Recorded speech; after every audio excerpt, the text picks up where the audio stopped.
मस्तपैकी झणझणीत भरली मिरची कशी करायची आज आपण हा व्हिडिओ बघणार आहोत। तर व्हिडिओ शेवटपर्यंत नक्की बघा। माझ्याकडे ह्या अशा पद्धतीच्या मिरच्या होत्या, त्यामध्ये एका मिरचीचे 2 तुकडे करून घ्यायचे आणि या पद्धतीने मध्ये चिरून घ्यायच्या। मस्त रेसिपी आहे, एकदम झणझणीत। दहीबरोबर तुम्ही नक्की ट्राय करा। मला नक्की कमेंटमध्ये येऊन सांगता की मिरची खूप छान झाली होती, तर नक्की ट्राय करा। काय करायचं, बेसन थोडंसं भाजून घ्यायचं, कारण की बेसनाने खूप छान चव येते। आपण शेंगदाण्याचा कूटसुद्धा टाकणार आहोत यात, पण बेसन कच्चं घेण्याच्या ऐवजी एक 10 मिनटं मंद आचेवरती भाजून घ्यायचं। थोडंसं तेल टाकायचं, त्याच्यामध्ये नंतर सगळे घरातले जे मसाले आहेत, हळद तिखट टाकून घ्यायचं, त्याच्यामध्ये कोथिंबीरसुद्धा टाकायची आणि एकजीव मिश्रण सगळं हे आपल्याला भरून घ्यायचं आहे मिरचीमध्ये। आता ह्याच्यामध्ये मी बेसन, शेंगदाण्याचा कूट टाकलेला आहे, सगळे घरातले मसाले, कोथिंबीर, या पद्धतीने मी सारण बनवलेलं आहे। हे सगळं सारण जे आहे ना, हे मिरचीमध्ये भरून घ्यायचं आहे।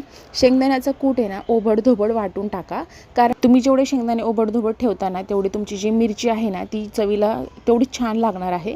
तर अशा पद्धतीने तुम्ही मिरची भरून घ्या। तुम्हाला दिसतंयच व्हिडिओमध्ये मी कशा पद्धतीने मिरच्या भरून घेतल्यात सगळ्या। एका साईडला तेल तापायला ठेवलेलं आहे। लसूण थोडंसं जास्त टाका, माझ्याकडे लसूण नव्हता जास्त, तुम्ही थोडंसं जास्त टाका, ठेचून टाकायचं लसूण।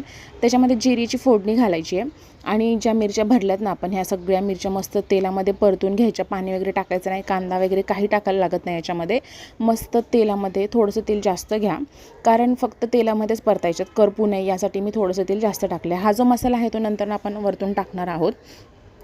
तुम्ही बघू शकताय अशा पद्धतीने हळूहळू व्यवस्थित मिरच्या तेलामध्ये परतून घ्यायच्या आणि झाकण ठेवून एक 10 मिनटं वाफून घ्यायच्या।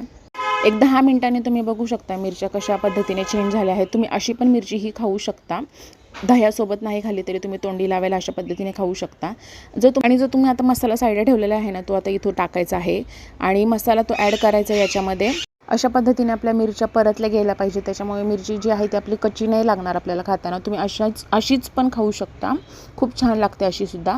पण आता मी काय करते, याच्यामध्ये नेक्स्ट माझा हा जो मसाला आहे ना, हा आता आपण वरतून टाकून घ्यायचा मिरचीमध्ये।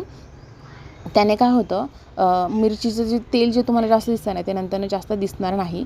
आणि हा मसाला टाकल्यानंतर पुन्हा झाकण ठेवायचं आणि एक 10 मिनटं छान वाफ काढून घ्यायची। आणि जेव्हा तुम्ही ही मिरची खाता ना, तेव्हा वरतून दही टाकून, मस्त थंडगार दही टाका आणि मिरची खावा। तुम्ही नक्की मला कमेंट्समध्ये येऊन सांगता की मस्त झाली होती मिरची। असेच छान छान व्हिडिओ बघण्यासाठी नक्की फॉलो करा। Thank you for watching, bye.